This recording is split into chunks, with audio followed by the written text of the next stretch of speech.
Welcome to the New Masculine Podcast. This is a place where masculine identifying people come together in community to disrupt outdated models of masculinity and together construct new models for our way forward as men. As a special note, while this conversation is between men, this podcast values all beings and seeks to create positive impacts for all. I'm your host, Travis Stock. I am a master life coach, an equus coach, which means I often partner with horses when supporting clients, and I'm a teacher. In my coaching work, I am passionate about the balance of masculine and feminine energies in each of us, regardless of gender. I seek to help others nurture a relationship with both types of energy, which often leads to a greater sense of wholeness. And yet what I found in my work with men is that many of us have been taught messages about what it means to be a man by first teaching us to avoid anything that is associated with the feminine. That avoidance leads to few experiences of intimacy, emotions outside of anger, vulnerability, or even a sense of belonging. Striving to comply with these models of masculinity has many of us feeling isolated, ashamed, unworthy, afraid, angry, and depressed. That's why I started this podcast, to bring men together who are ready for something new, something more whole. I'm super thrilled to have the research and field-based knowledge of my next guest, Dr. Ronald F. Levant, on the podcast. Ronald is Professor Emeritus of Psychology at the University of Akron, past president of the American Psychological Association and APA Division 51, and two-term editor of the APA Division 51's quarterly journal, Psychology of Men and Masculinity. He is widely considered one of the key people responsible for creating the new field of the psychology of men and masculinities. Ronald identifies as a father and grandfather, as a husband, and as a psychology professor. His new book, co-authored with Shana Pryor, entitled The Tough Standard, The Hard Truths About Masculinity and Violence, explores why almost all sexual assault and gun violence acts in America are perpetrated by men. In it, he and his co-author seek to answer the question, how do we explain this complicated, fraught, and often misleading connection between men and violence?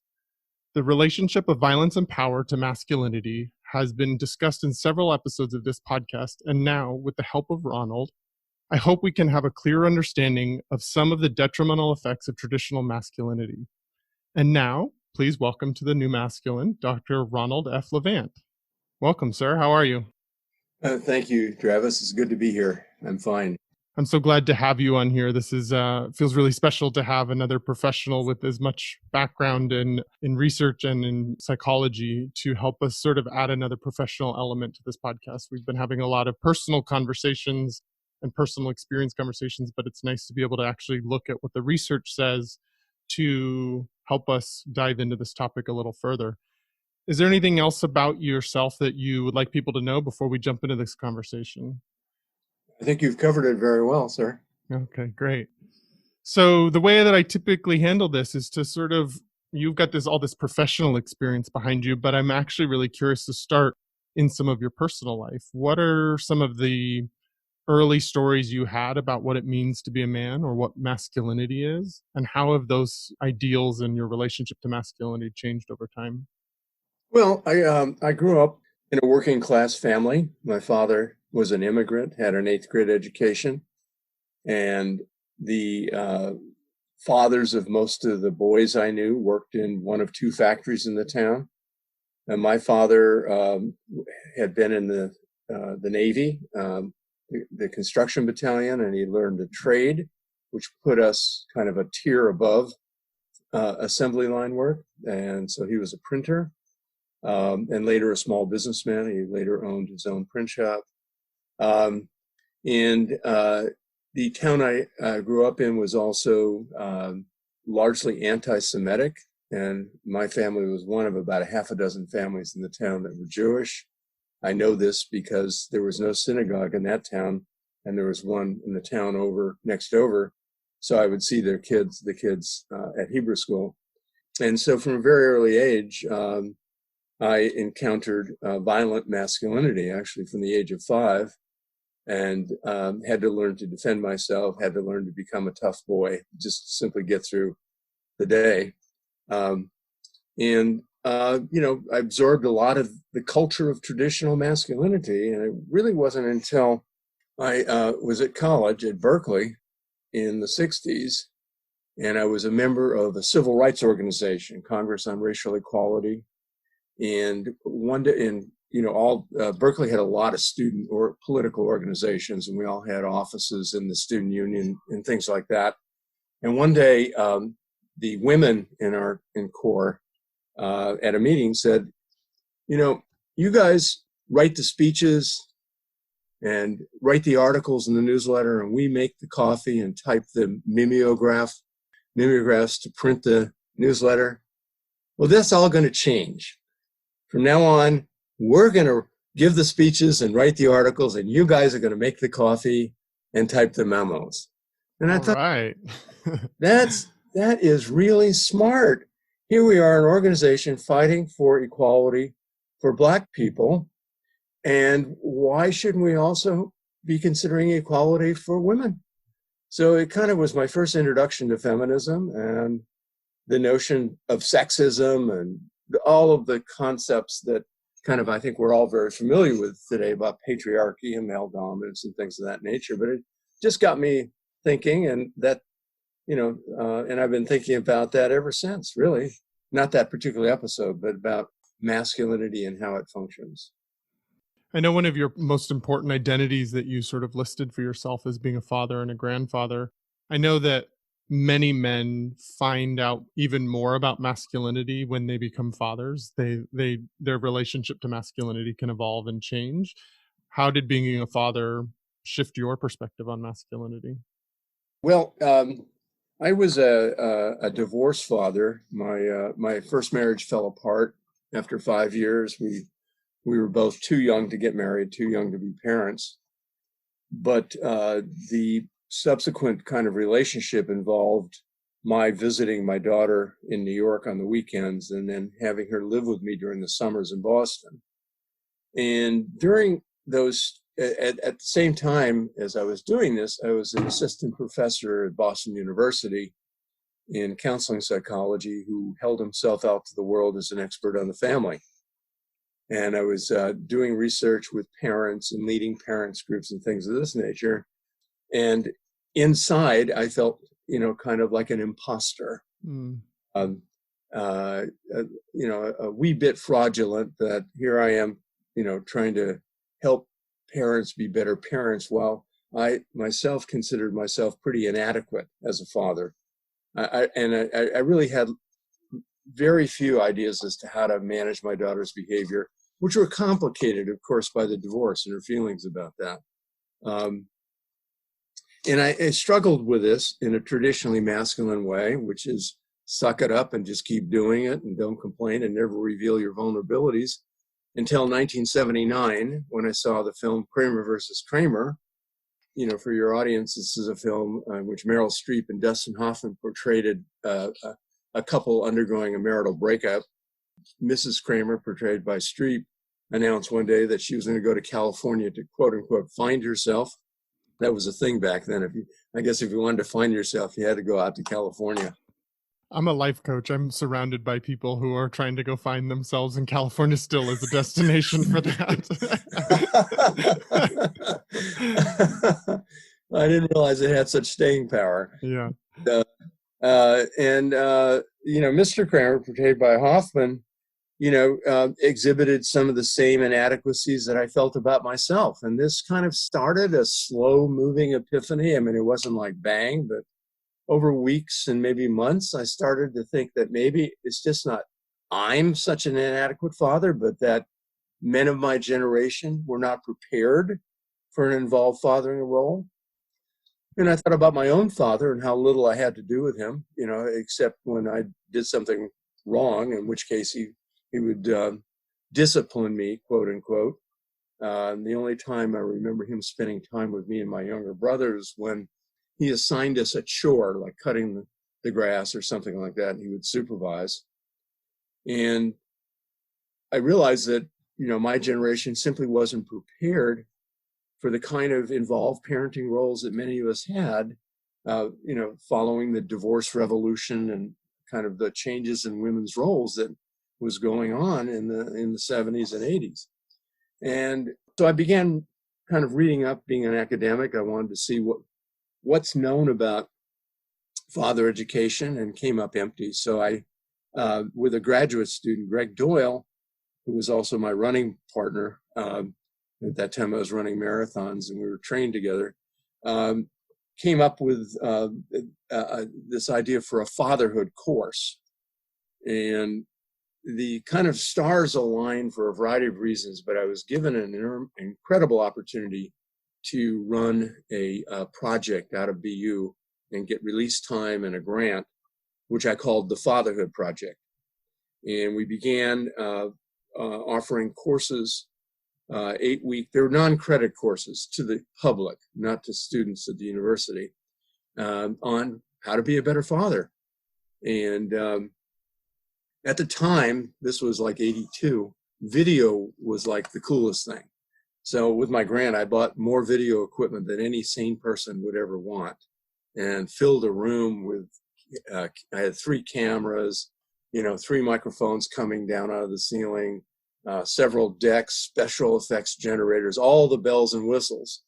And this also helped us sell the course too, because when the men would come into the room and they'd see $30,000 worth of equipment, they'd say, whoa, these guys, they got something going on. This is legit. this is the real deal. And we tell them, we did it in kind of a masculine friendly way. So we're going to teach you how to be a better father in the same way you might have learned to play a sport like tennis or golf. You're going to do it. We're going to videotape it. We're going to watch the tape. We're going to critique it and then figure out how to do it better. And so it was in that context that I started working with men, around a variety of issues, specifically fathering, but a lot of other things came up. So your sort of entrance into talking about masculinity on a deeper way in terms of fatherhood came in the early 80s. Is that what I'm hearing? Early 80s, yeah. I did a postdoc with a psychologist named Joseph Pleck in 1980 at Wellesley. I had gotten my doctorate before that, but this opportunity arose and enabled me to work with him. And he was at that point writing what turned out to be the landmark book in my field, The Myth of Masculinity. So I was able to read galleys, of some of his chapters, and got me to thinking, along that line. And he proposed a new way of thinking about gender called the gender role strain paradigm. I'm not going to get much into that because that's just far too academic for your. I'm sure the listeners will appreciate that. But it became the dominant theory in the psychology of men and masculinities, and I sort of got in on the ground floor and started developing scales to measure aspects of that. That's what psychologists do, is they develop these scales that people take and answer, to what extent do you agree or disagree with the following statement, and use that to measure the ideas in the theory and test them and that kind of thing. So that's kind of how I got my start. Well, I appreciate you sharing all of that, because I think it's important not only to recognize the power of the research you've done and the time you've spent in this field, but then also the personal piece that's behind it for you. I often say that many of us who are teachers or coaches or psychologists, we're often teaching the thing we most need to learn ourselves. And so I love that you're talking about that sort of imposter syndrome around talking about parenting and teaching people how to parent, but also not really getting it yourself. It's a similar experience that I feel to myself in some ways. It's like I'm having this conversation on this podcast with other men, really talking about what it is to be a man and how to stand in your power and how to reclaim spaces where you've felt wounded or felt like you can't show up in the world, but also show up in really sustainable, more balanced ways. And yet my journey hasn't always felt that balance. And I've been trying to find my own understanding of masculinity too. And so just appreciate the vulnerability of sharing that you have felt that way in the past too, because I think that that's what many men start to get into this place where if they're not already perfect, then they don't go on the journey to sort of develop and learn and to grow and to expand. But even professionals like yourself have a journey as well. Yeah. No, I think it's important for those of us who, are trying to, provide some leadership to men to show our own struggles, because it encourages them, that, okay, if he could do that, then maybe I can do that. He started off feeling like he sucked as a father. Maybe I can learn how to be a better father as well. You know what I'm saying? Absolutely. Yeah, that's we did a recent episode of the podcast. My partner, who's also named Travis, we flipped the roles, and he hosted the podcast and to interview me so that I could do that very thing, so I could participate vulnerably in the conversation and share my own journey with this in places where a lot of my 20s involved a lot of depression and a lot of melancholy because I was, as we'll continue talking about in your in this interview, I was doing the thing that you sort of posit that men do a lot in the book, which is to push away anything that's associated with femininity or the feminine. And so I was Hmm. trying to do that as a way of staying safe in this world for myself. And yet I found Hmm. myself lost in depression and melancholy and angry a lot also. Um, and I think we all do have a journey, and we do have to share it in order for to inspire and to help others see what the path is like, and that there are bright spots on the other side of the work, even though it's hard work. Well, your example kind of brings to mind because I spent a lot of years in private practice alongside of and prior to my full-time academic work at the University of Akron. And uh, the one of the things I found is that so my practice was called counseling for men. I was at the time I was a part-time um, clinical associate professor at Harvard Medical School, and I had a full-time practice. So I was a day a week at Cambridge Hospital, basically, and then in practice. And I asked my female colleagues at Cambridge to send me the men that their female clients complained about. And I soon filled my practice with a lot of men who were successful, maybe, in their careers, but not in their personal lives, who were struggling with their marriages, estranged from their children, this sort of thing. And I spent good 7 years doing that full time. And one of the things that became so clear to me is how much a man has to give up to conform to masculine norms. Hmm. How much he has to give up of himself, his ability to even know what he's feeling, for example.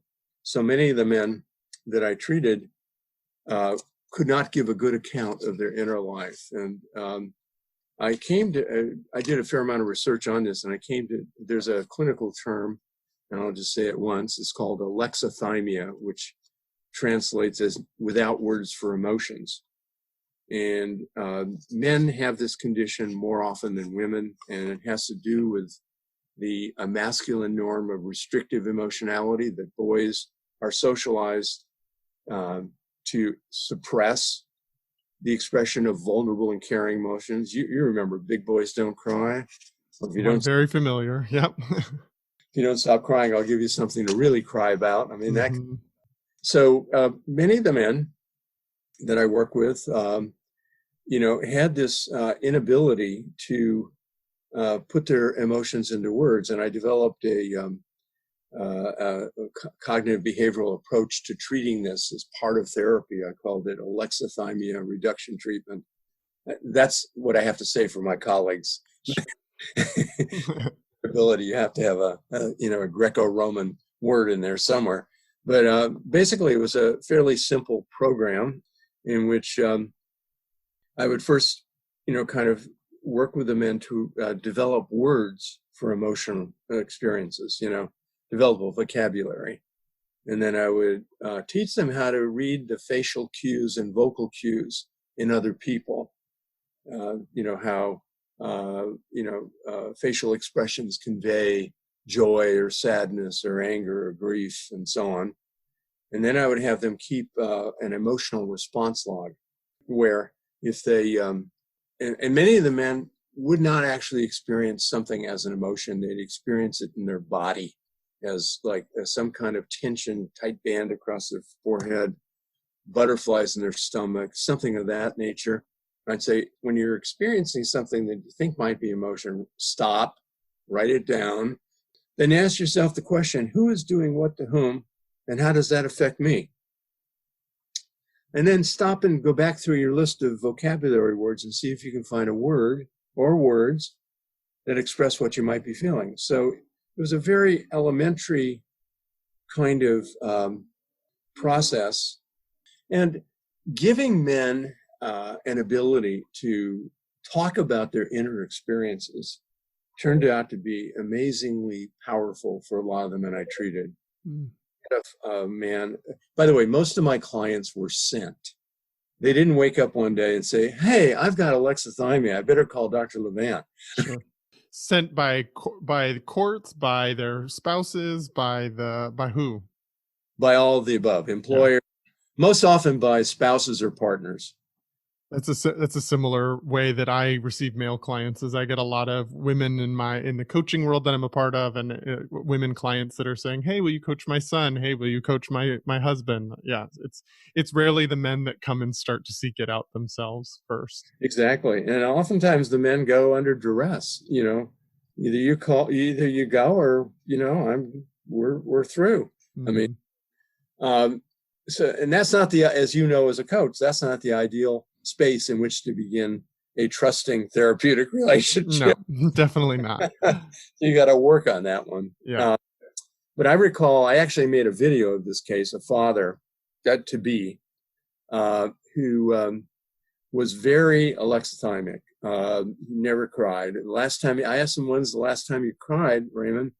And he said, 10 years ago when my dog was killed by a car. 10 years without crying. And he and his wife of 15 years had gotten pregnant. They had waited that long because he was often transitioning between. He worked for a large company and he'd be moved around to different locations, and they felt the time was never right. And now at this particular point, they felt it was right. They got pregnant, and his wife sent him because he felt nothing about the pregnancy. And so I administered this treatment to him. And at first, whenever he talked about his father, it was, he's a good man, hardworking man, all this kind of stuff, platitudes. As he got deeper into it, he started expressing a lot of anger. And then deeper on, he got into a lot of grief because his father, he idolized his father, who was a World War II bombardier. Do you know what those guys are? Yeah. They sit in the butt end of a bomber and they man a machine gun shooting down fighter jets. And it's like they're in the most vulnerable position, like 1 second from death kind of thing. Anyway, and his father was the editor of the town newspaper, so my client became the editor of the school newspaper, bidding for his father's attention and never getting any of it. And so he got through the anger and he got to the grief, and spent many sessions kind of able to cry. And, his father had passed, and I had him do an exercise where he went to the grave and stood by the grave and read the questions he would like to have asked his father if he were alive today. So it's helping men reclaim their emotional life can be very powerful. It enabled this man to open up his heart to his family to be, to his wife, to his future son. As it turned out, he sent me a postcard after the child was born, and one of his things that he was into was Scottish rituals, and he sent me a postcard, 6 pounds, 3 ounces, whatever, all the stats, and he said, and he definitely looks Scottish. That's amazing. So, but that's just a little story about kind of what men give up to be men. They give up kind of this inner emotional life, and I think it's really tragic. And you can, in a story like this, and this therapy was only about 12 sessions, but because of travel, it went over about 4 or 5 months. But it can give your listeners an idea of what can be accomplished. First of all, what men give up and what can be accomplished to help men regain their humanity. If you want to call it femininity, okay, I mean, that's fine. I know it puts some men off, but I think, we all, men and women have male and female hormones circulating in our bloodstream, Yes. and men and women have tear ducts. So if if God didn't want us to cry, He wouldn't have given us tear ducts, right? Or she wouldn't have given us tear ducts, whoever God is. Yeah.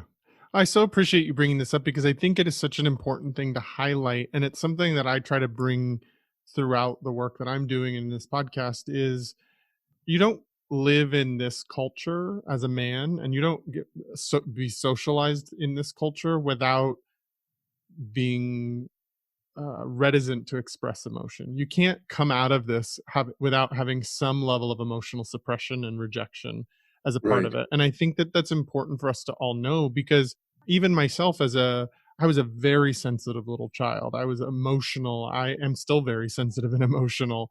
And I internalized really quickly that it wasn't safe to show that to a lot of people and to Mm, express that. And I tried to restrict it a lot. And it did create a sense of depression for me because it was sort of I was constantly pushing down those emotions so they wouldn't be visible, and an overall depression comes from that. So I don't know that you come out of this culture without some level of a belief system, whether it's conscious or subconscious, that you can express emotion, and that in some ways that makes you weak.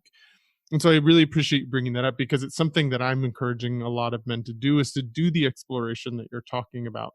And if you need support with that, there are professionals like you, there's professionals like me that are doing that work to help men reconnect to that sort of emotional language, and that mhm.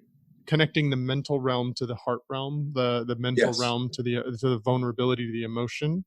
Because in my experience, the real joy, the real purpose of life all exists when heart is involved. And if you spend Yes. so much time out of heart, it's gonna feel meaningless and purposeless and Mm. ugh.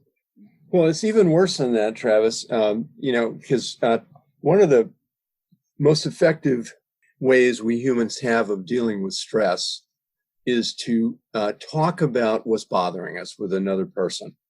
A partner, a friend, a counselor, a religious person. And if you cannot put what is bothering you into words, it just, well, I just feel sick to my stomach. If that's as close as you can get, you're not going to get the kind of relief that you and I know can be had from, sharing painful feelings. Yeah. So where does that leave these men? And this kind of gets to my book. We find that men who are alexithymic, who have these problems, tend to deal with their stress in ways that you and I would consider unhealthy. It's no accident that men suffer from alcohol use disorder 4 times the frequency of women, because that's a good way to drown out the painful feelings. I mean good in quotation marks. Yeah, right. It does the job momentarily. Yeah, it seems good to the man who's doing it. So that's one way. Another way is to uh, externalize it as violence, as anger. Gets to the book. And little boys who are socialized in kind of a masculine environment learn very quickly that if someone pushes you down on the playground, another boy pushes you down on the playground, that you can't come back up with a face full of tears.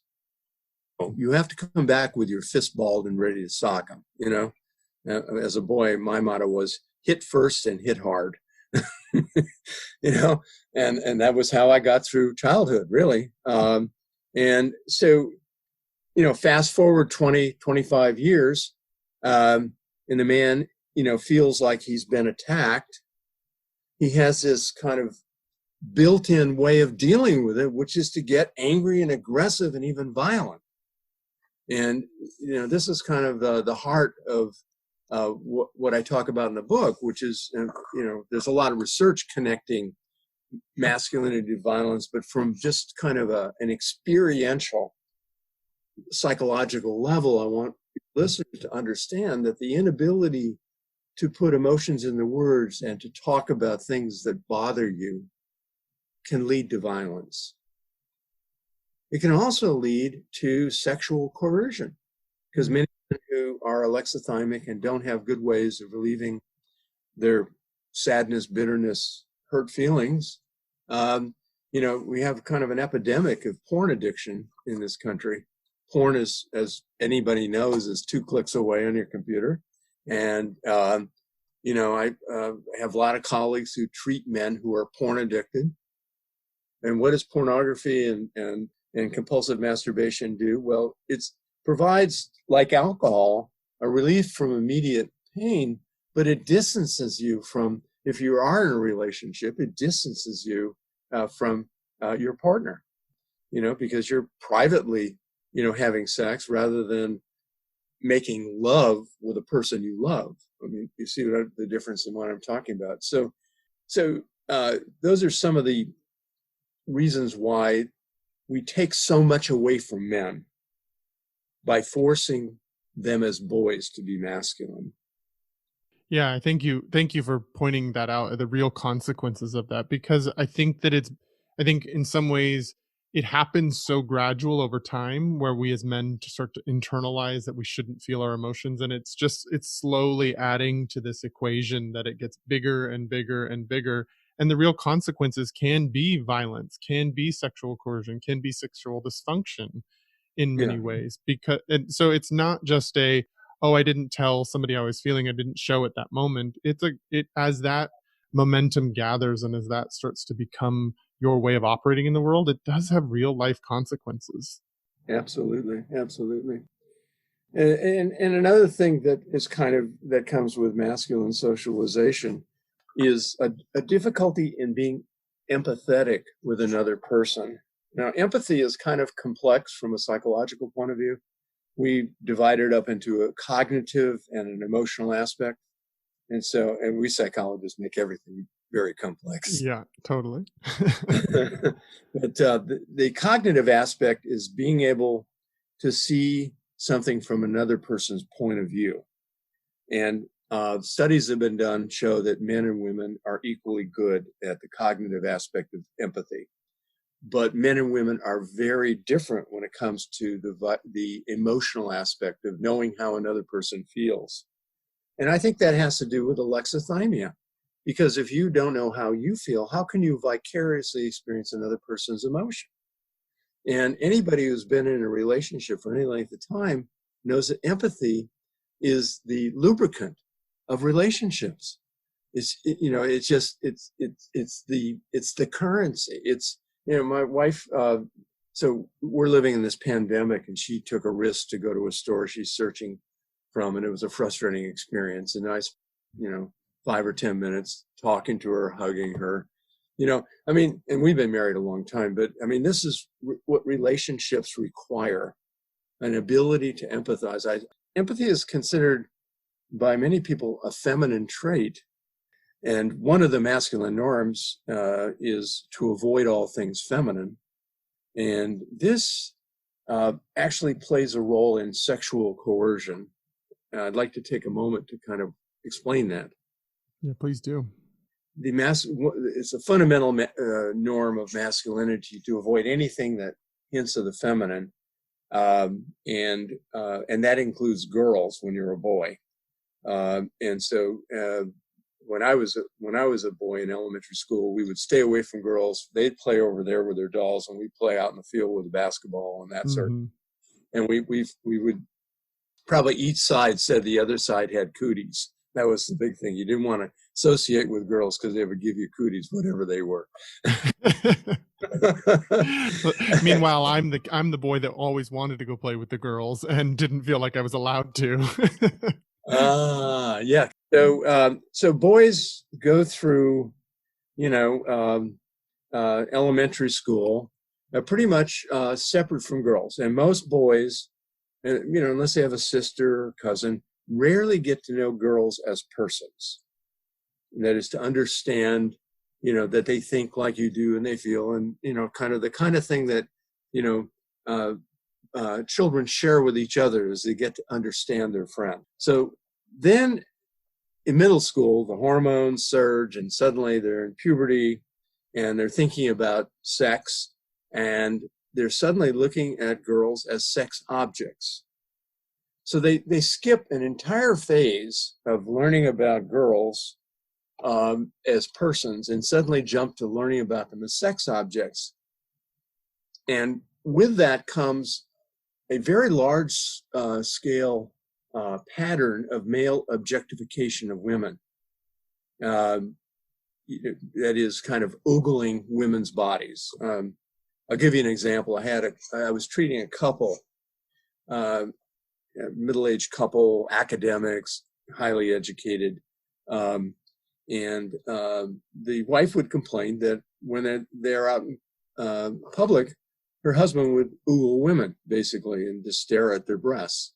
And the husband's retort was, well, you shouldn't mind where I get my appetite as long as I come home for dinner.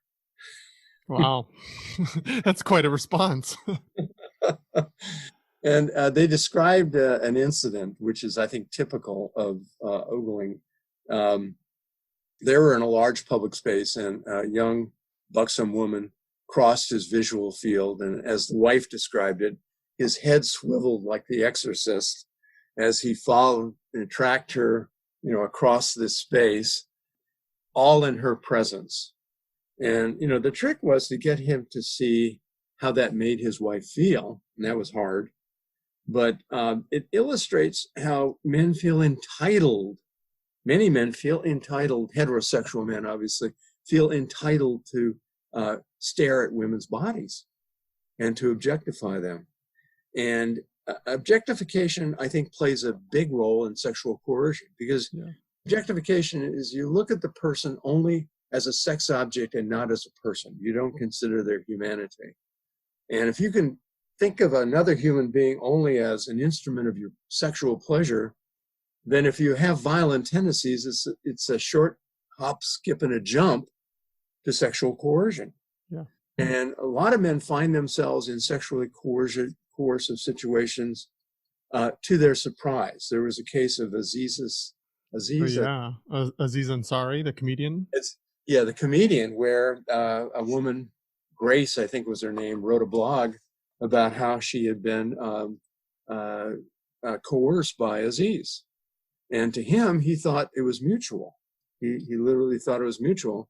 And he went through, I don't know this personally, I read about it, but he went through a kind of an evolution and even changed his stand-up act to kind of reflect his growing awareness of how much he assumed about consent, and that it has to be explicit, and that you just can't simply infer it. So I think this whole avoid femininity thing, not only from feeling their own emotions, from being compassionate and empathetic, but it also feeds for some men, because obviously not all men are right. So not all men, commit violence. In fact, very, very few boys and men are violent or sexually violent. And I want to come back to that point, but it gives you an idea how these norms kind of can play a role in a man developing in a way that becomes, capable of committing a crime. Yeah, I think we're getting to see that on a big scale in our culture over the last few years. We're having so much awareness due to the Me Too movement of sexual coercion and unwanted sexual advances. And there's a lot out there. There's a lot of women that are experiencing this and are acknowledging publicly what has happened due to sort of the objectification of women, and seeing women as locations for sex rather than as human beings with their own thoughts and feelings. And I totally think it's important to notice. I love how you were saying in childhood, how boys skip through that ability to empathize and be curious about women. They just are sort of separated from, and they move right into the sexual being part of things, and how detrimental that is. And we're seeing those consequences way more in our face than we've ever seen them, because of movements like the Me Too movement and people coming out and acknowledging it for the first time. Right, yeah. De Blasey Ford kind of brought such a high profile example to this with the confirmation hearings of Supreme Court Justice. But she's not the only one. I mean, it's been going. We see it at the level of the president as well, and all of the people that have come out around him, and politicians. There is this whole element that we're talking about around power that's associated. And when men restrict emotionally, there often tends to be a vulnerability internal that's associated with that, it seems like. And then they act out their weakness or vulnerability instead of being able to express weakness or vulnerability or talk about where they're feeling scared. They become active engagers in trying to dominate as a way of soothing that part of themselves. And whether that can be in physical violence, sexual violence, it can be in a lot of different ways. Mm-hmm. Yeah, it's the term for it that we use is externalization of their distress. You mentioned depression earlier on, and depression is kind of an interesting topic when it comes to masculinity, because men are diagnosed with major depressive disorder, which is considered the common cold of mental illness, half as frequently as women. And there just simply is no biological explanation for that, especially when you consider that men complete suicide 4 times more frequently than women. And suicide is often preceded by depression. Yeah. So a number of my colleagues and I have been looking at, is there a masculine form of depression?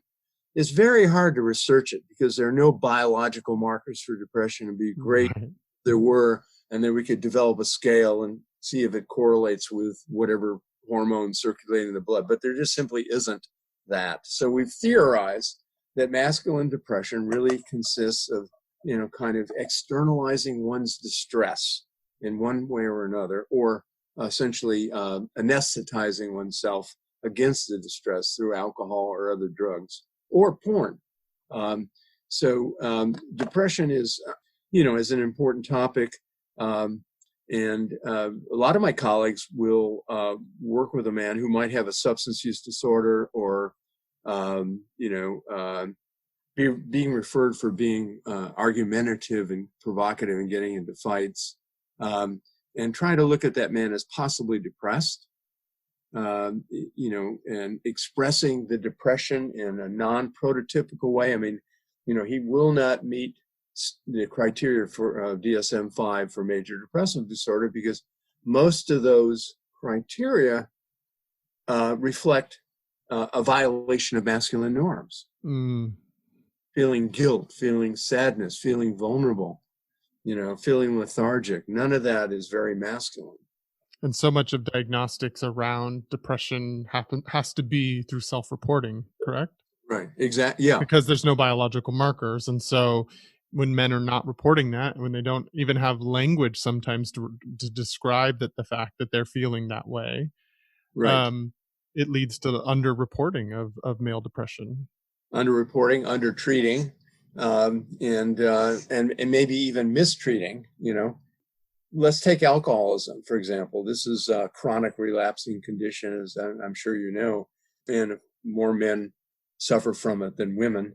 Although interestingly, during the pandemic, women are doing more problematic drinking than men.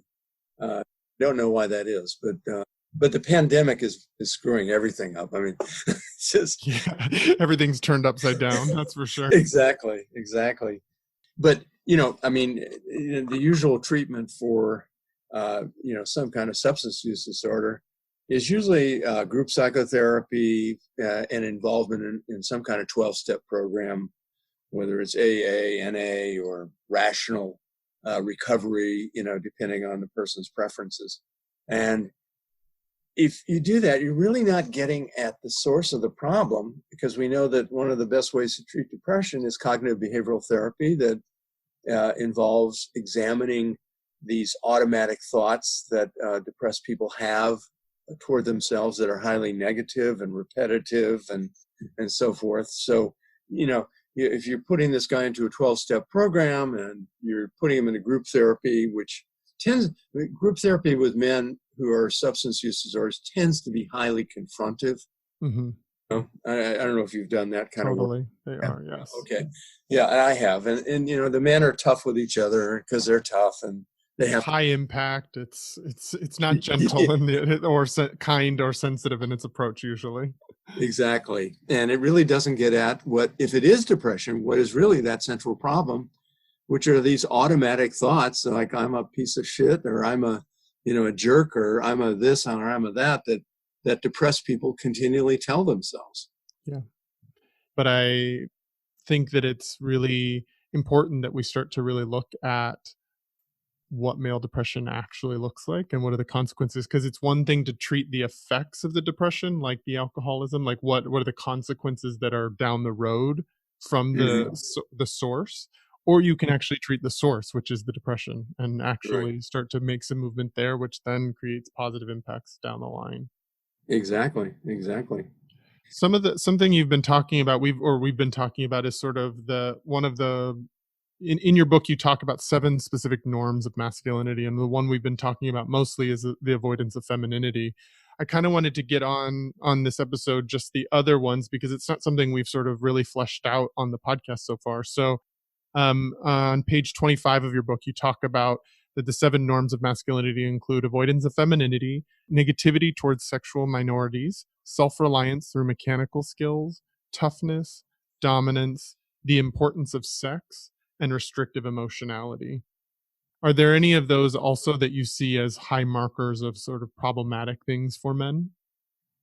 Well, all of them really, but the restrictive emotionality is the one I may not have highlighted earlier on when I was talking about alexithymia, and that tends to be very problematic for a lot of men. And in the research end of it, it is one of the norms that is most often associated with harmful correlates, ranging from uh, aggression, uh, uh, rape myth attitudes, misogyny, hatred towards racial and ethnic minorities, hatred toward sexual orientation and gender minorities.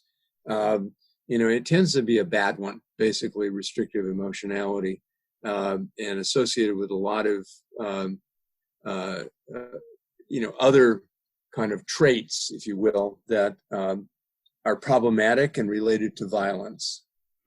So that's a bad one. Now, I should say that these norms aren't all bad. Masculinity norms aren't always and under every circumstance bad. Let me kind of walk you a little bit through masculinity and kind of how I think about it. Could I?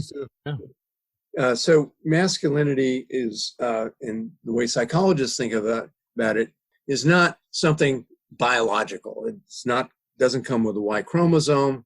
It's really a set of norms.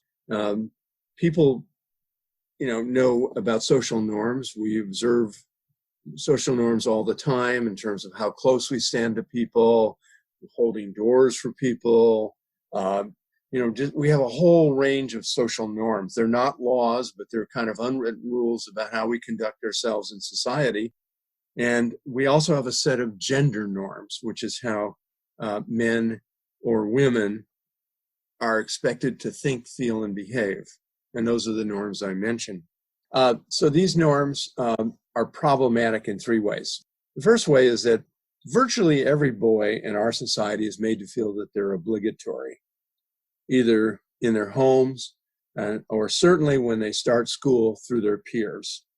Because elementary school boys are major policers of masculinity norms. Yeah, we love to haze each other right into that narrow lane of what it is to be a man.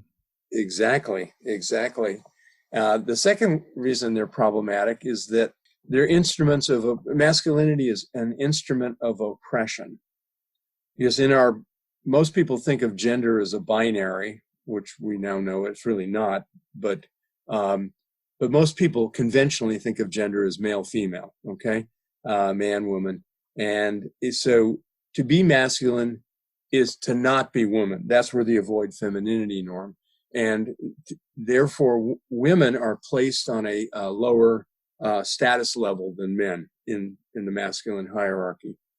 But there's only one way to be, there's only one kind of highly valued way to be a man in our society, and that is to be a white, heterosexual, cisgendered Christian man with blue eyes who plays at least 2 sports. No, I was kidding.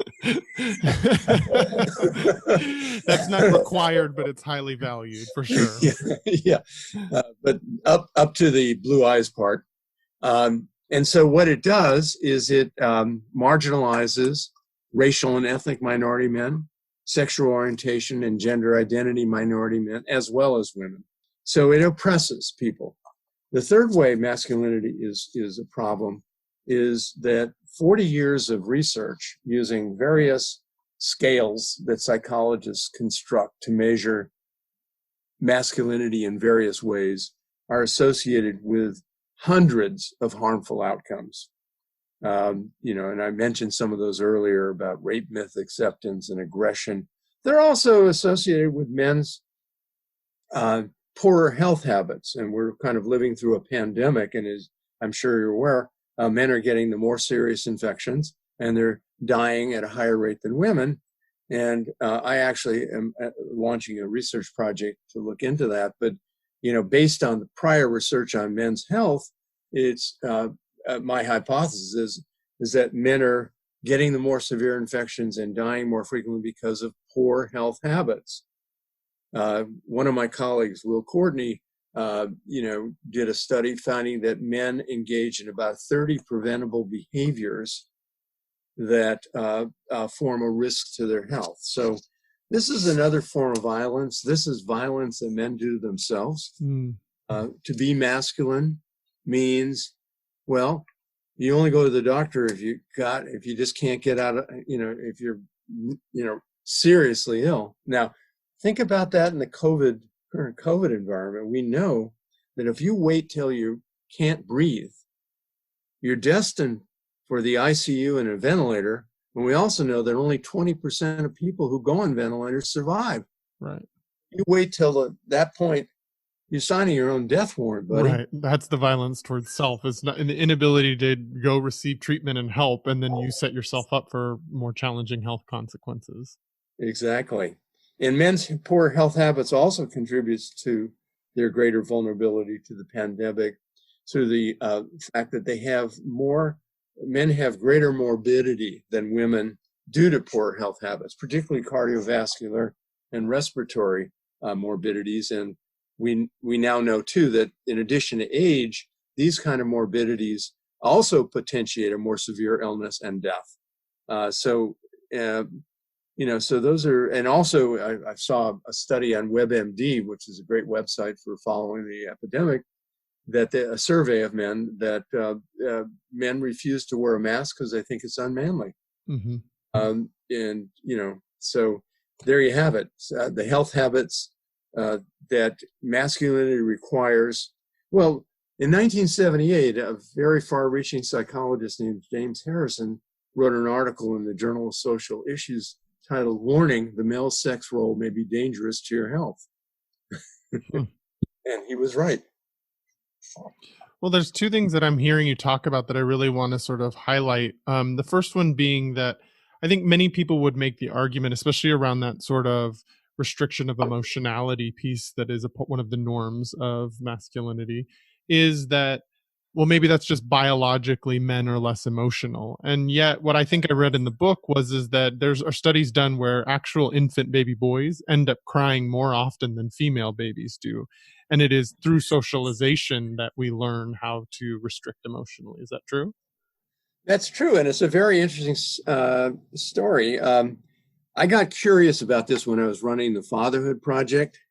And there was a particular father that kind of triggered my interest, my curiosity. He came we would meet once a week for 2 hours, and a group of 8 or 10 men. And he came in complaining about his son having stood him up for a father-son hockey game. So at that time, not being the psychologist I am now, I dumbly asked him how he felt. I no longer do that. And he said, he shouldn't have done it, with that kind of angry tone, pointing his finger. So I said, well, let's role play this, because that's what we did a lot in the Fatherhood Project. You play yourself. John, why don't you play his former wife as she delivers the message to him that his son had forgotten about the game and had gone off with his friends. So we videotaped it. We played the video back.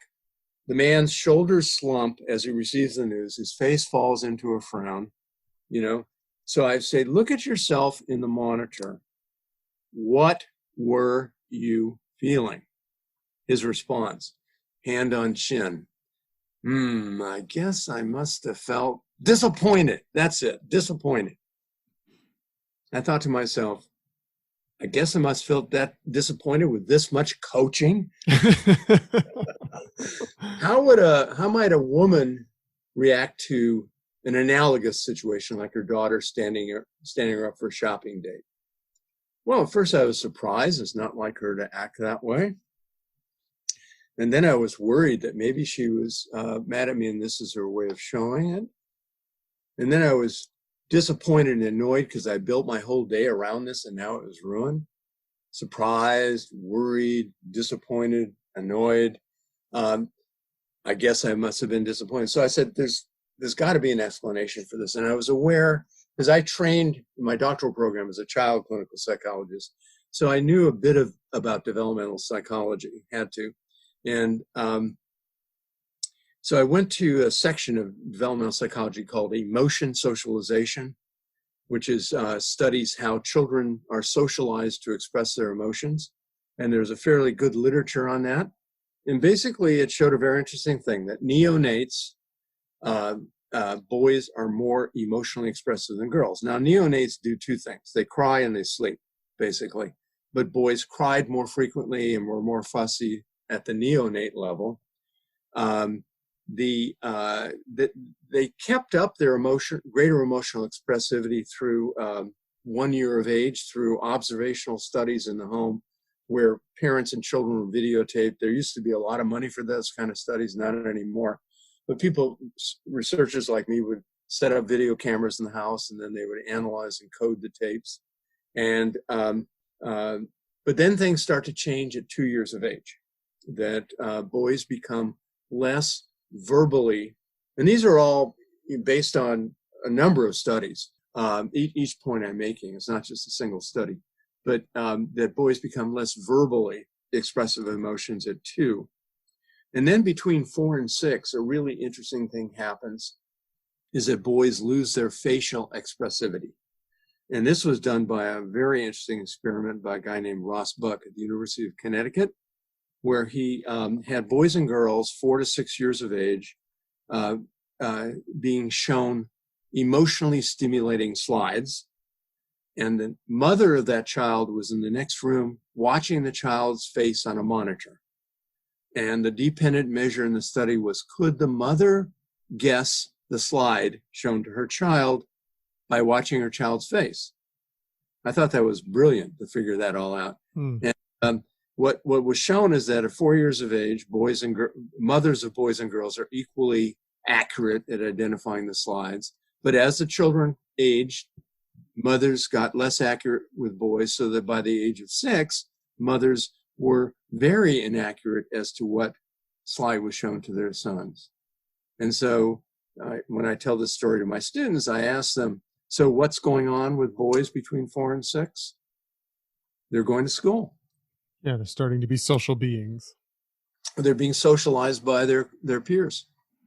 That's so fascinating. I knew that it started early, but even just that it can be sort of measured at 1 year of age, that it starts to create some shifts even at that early. That's just fascinating to me. Yeah. Just through, and it's not even often probably through, well, they're only 1 year old, so they don't have a lot of verbal skills and language processing skills. And so they're, at that point, they're just observing and taking in, it's mostly observational learning at that point. And modeling, so, yes. Yeah, modeling and mimicry. And that's just fascinating that it happens that earlier. Something else that I've been hearing you talk about, we talked a little more in depth around sort of the aggressive and negative attitudes towards women. We were talking about that when we were talking about the Me Too movement. You also mentioned that it that negative attitude and aggression often applies when men sort of endorse traditional masculine ideology, that there's negative consequences towards racial and ethnic minorities and aggression towards that. Can you speak to that a little bit more? Because I think we're in such an important moment in our country when we're talking about race on a huge level, and there's a lot of racial unrest going on right now. I think it might be interesting to hear a little more about the correlation between masculinity and this oppressive, aggressive tendency towards different racial minorities. We haven't dug deep enough into that yet, and I think the current uh, uh, race relations crisis that we're in compels us to do so. Basically, I make that statement based on correlations between scales. So there are various scales of racial prejudice, and they are often correlated with scales of either traditional masculinity ideology. I should take a moment to say what these are. That is, traditional masculinity ideology is beliefs about how boys and men should think, feel, and behave. And that's the one with the 7 norms that we talked about. Right. There's also conformity to masculinity norms, which is another scale in which a person, a man, indicates the degree to which he follows the norms. Mm-hmm. Then there's a third popular scale, which is gender role conflict, which is the degree of conflict that a man feels for violating norms. Mm. So these scales are correlated with racial prejudice scales. So that's as far as we've gotten. I mean, I'm going to encourage my colleagues and myself, we need to look into that deeper and do some experimental work. The survey work is fine, but it doesn't go deep enough.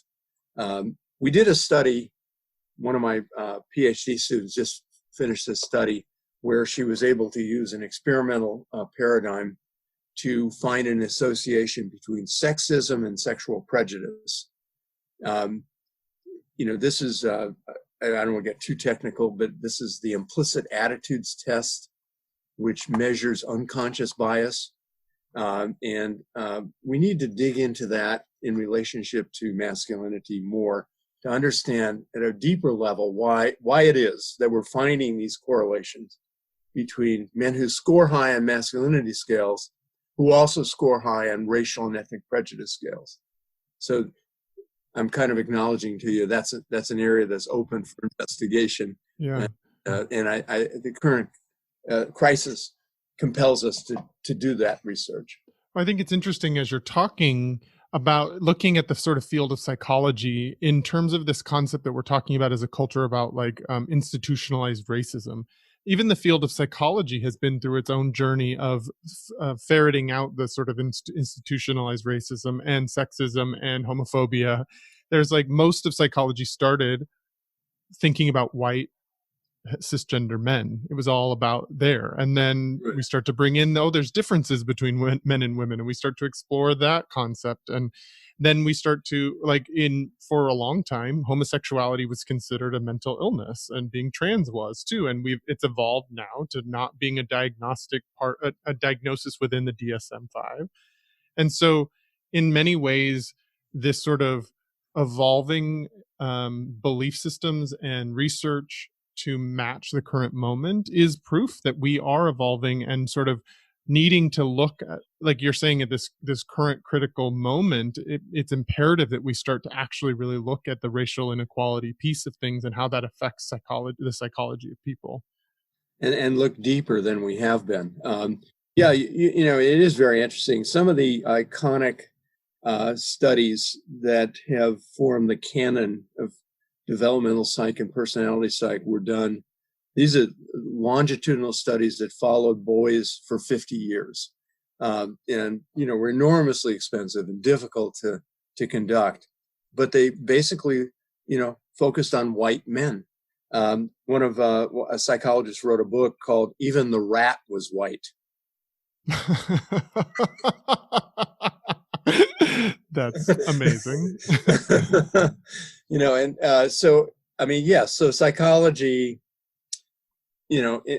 which began in the United States in the 1890s, was sexist, racist, heterosexist, and basically thought it could only let's not complicate things. Let's just white men and take them as representative of the entire species, and that has been exploded long ago. A famous psychologist who recently passed away, Joseph White, who's considered the father of Black psychology,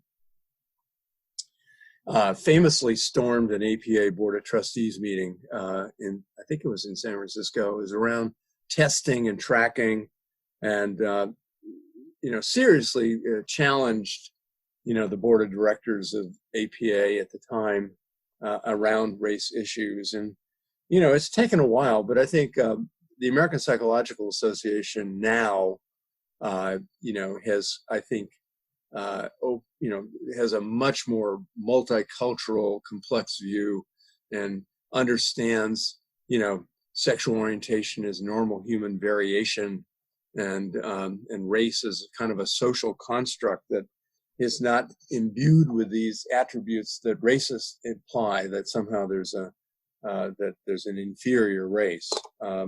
So yeah, psychology has come a long way. Still has a long ways to go, in my opinion. Yeah, I appreciate that you point that out, because I think psychology is and all of our systems are on a journey. And but I love that you're acknowledging the fact that there is still more work to do around that piece of things, especially for those who are underrepresented, who don't have power, who are not seen as valid or valuable as people. So I really appreciate you pointing that out, because I think it's true. And I think that in owning that even the systems that you and I are a part of, they still need to evolve. In us as white men saying there's more work to do here, I think that's important for us to say, to acknowledge, and to really commit to. Absolutely. So we've talked a lot about, through this interview, around some of the challenges of masculinity. And I think the book, your book, The Tough Standard, sort of ends in a place of what can be done. Can you speak to that a little bit, share a little bit about what's next? If we're noticing the problems, what's next? Well, Shana and I described quite a number of ways that we can progress. One I'd like to highlight here, which is gender neutral parenting. This is kind of becoming a phenomenon. Gone are the gender reveal parties, gone are the pink and blue, and let's just see who our child is.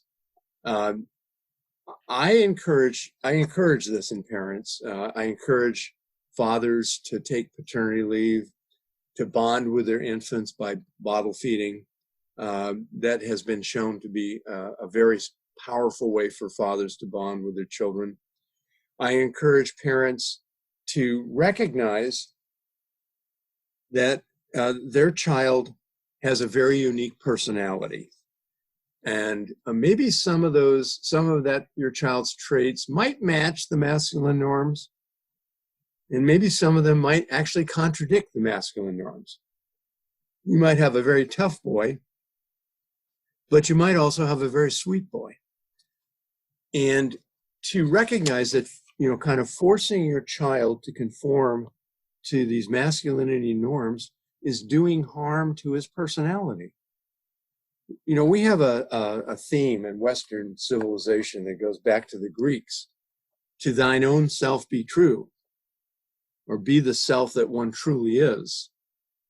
Or I think I might have mentioned to you Oscar Wilde's version: be yourself, everybody else is taken, which I particularly like. There's such wonderful platitudes, and yet how rarely do people actually feel the space to do that, to be who they exactly are in our culture. Exactly. And if you're forcing your boy to fit a set of attributes that do not match who he is as a person, you're doing harm to that boy. But I also recognize, and I've counseled parents. I started off doing that when, as I said, I trained as a child clinician. If you want to raise your boy to be emotionally expressive and allow him to have the full range of emotions available to him, you also have to inoculate him, because there will be people who will not want to see that. So have a conversation with your son. In our house, we think it's okay for boys to cry, because we know, when you're feeling bad and you cry, then you feel better. But not everybody agrees with us. So you have to know who you're with, because if they don't agree and you cry, they'll get mad at you. So you kind of talk in child language. Coach them to talk to their child in child appropriate language, so that the child understands that it's not his problem, it's someone else's problem. And he just knows he has to learn that there are places, times and places for everything. I mean, that's true for a lot of things, but we're talking here about crying. Yeah, I think it's so important that there's the best intentions to sort of teach a child how to be who they are and to be able to express their emotions. And something I want to challenge the men who are listening to this podcast to is to actually recognize, as we've been talking about, so much of what we teach children is through our actions, is through what they observe from us and what they mimic. And so if you're not doing that work to deconstruct those masculine norms that cause you to be restrictive in your emotions and cause you to reject femininity, they're going to pick up on that. So your language only goes so far. And so you actually have to model for your kids and do the work to undo some of these systemic ways that we've been taught to be men that are actually quite harmful. Excellent point. Not only do we have to allow our child this latitude, but we do have to model the kind of expansive behavior that we think all human beings should have, boys and girls. Yeah, and that's tough work, and that can feel really like it is a form of rebellion in some ways, because you're undoing everything you've been taught by this culture, which is what to be a man. And to go against that will feel scary, and it will feel like you're going to be hazed, and it will feel like you're going to be rejected, and you will feel insecurity as a result of it. That doesn't mean that something's gone wrong. That just means that you're actually learning to stand in who you really are for the first time. And if you need support with that, there are people out there that can support you, like myself, like you have done in the past with your clients. There's people that can support you with that journey. Because if you can't do it for yourself, at least do it for your boys. Let's try not to harm our little boys. But you will, if you do it for yourself, you will experience a surprising benefits. You will kind of feel closer to the people you love, and they will feel closer to you. And you, in short, as I've told my clients, you're going to experience life at a richer level. Yeah, that's it. That's the same thing I think every single guest on this podcast has said as they've sort of reflected on what this is all about. Is it feels scary to step into this and to do this differently. And it feels like it might be subtractive. Your life might get smaller, you might get rejected. And yet every single man that's walked through that journey that's been on this podcast that I talk to says it's additive to their life. Their life feels richer and more as a result of it, rather than less than or more scary. So thank you for pointing that out. Yeah, it's such a wonderful feeling to open up your heart to your family. Mm-hmm. Yeah, so true.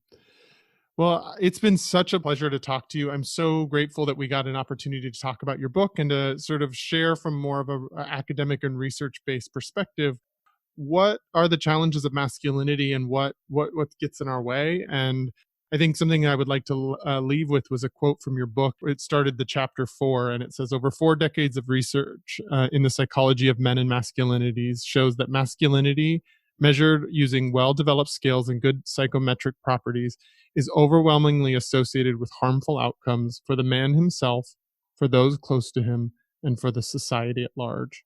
This isn't just a singular issue. This is what we are navigating on a global level, the way that we've approached the environment, the way that we approach the economy, the way we approach each other, the way we approach intimacy, the way we approach our own relationship to self.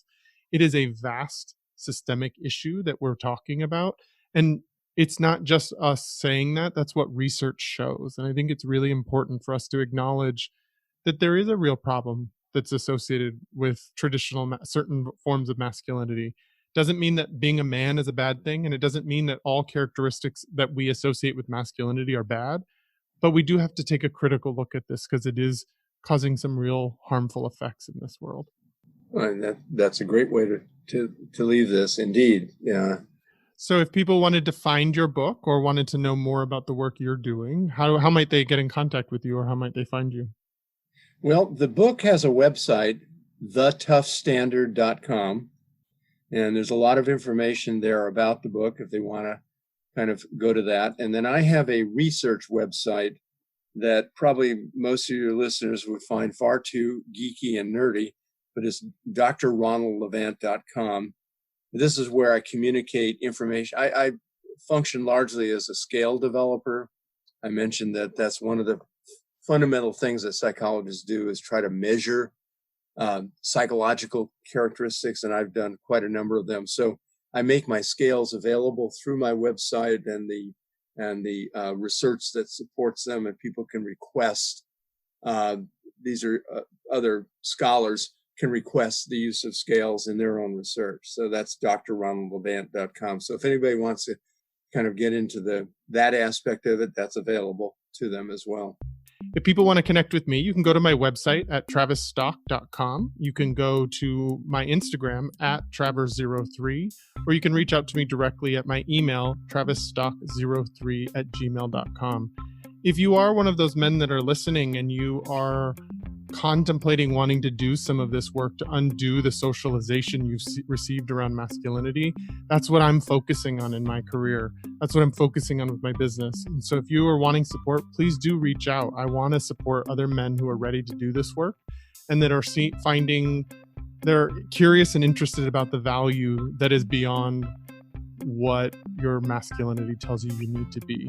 There is more richness. And I appreciate you, Ron, for coming on and helping us really dive into this topic on a deeper level. And thank you for having me, Travis. It's been a real joy to speak with you.